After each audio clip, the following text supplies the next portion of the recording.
lo evidente no es tan evidente. Y así como hay que seguir martillando y diciendo que la vida es sagrada, que hay que detener el asesinato a los líderes sociales que injustamente los están vinculando dizque con grupos al margen de la ley, que ser pillo no paga y que los funcionarios públicos debemos ser honestos,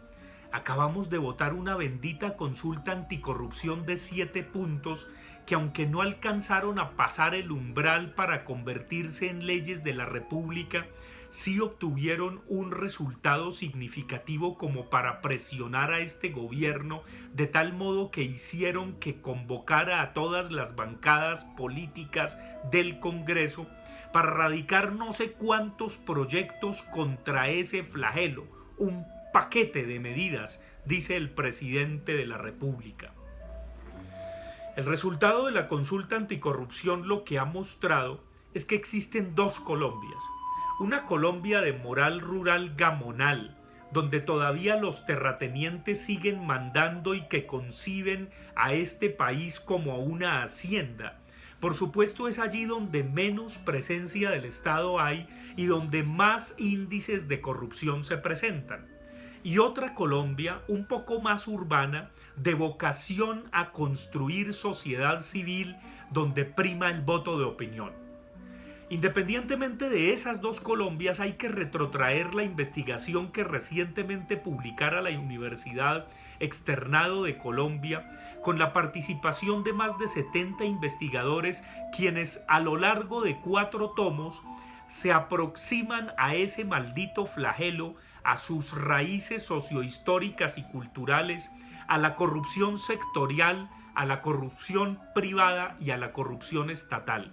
Cuando uno ojea con cuidado esos volúmenes, no es exagerado concluir que la corrupción es un cáncer que ya ha hecho metástasis y que independientemente de lo que se haga, hay niveles y sectores donde ese mal ya no tiene remedio.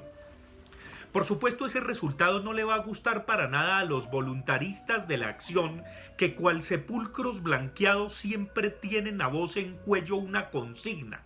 en este pueblo no hay ladrones, Colombia está divinamente, los buenos somos más y los malos los demás.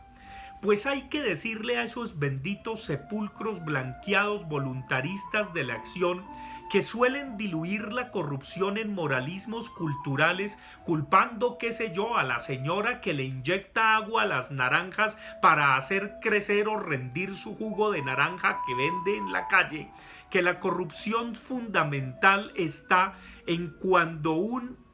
sujeto a nivel personal, a nombre de lo público, se beneficia a él o beneficia a terceros.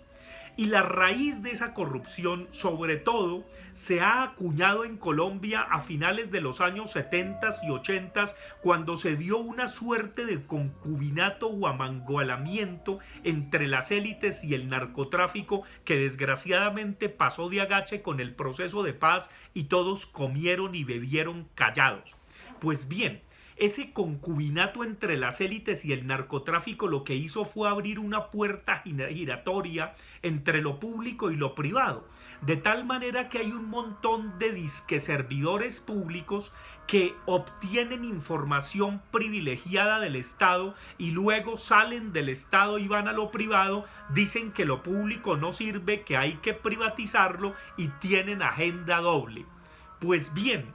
allí está la matriz de todas las formas de corrupción, la corrupción más estructural, la corrupción de los zampones de cuello blanco, la corrupción de cuello blanco. Si Colombia quiere realmente combatir la corrupción, además de las consultas o de los paquetes de medidas o de las cátedras que ya se enarbolan, como se enarboló la Cátedra de la Paz, este gobierno va a ser bandera suya de la anticorrupción para que todo pase y se repita y siga de escándalo en escándalo y de cuento en cuento, y el último cuento ahora ya no es la paz sino la anticorrupción.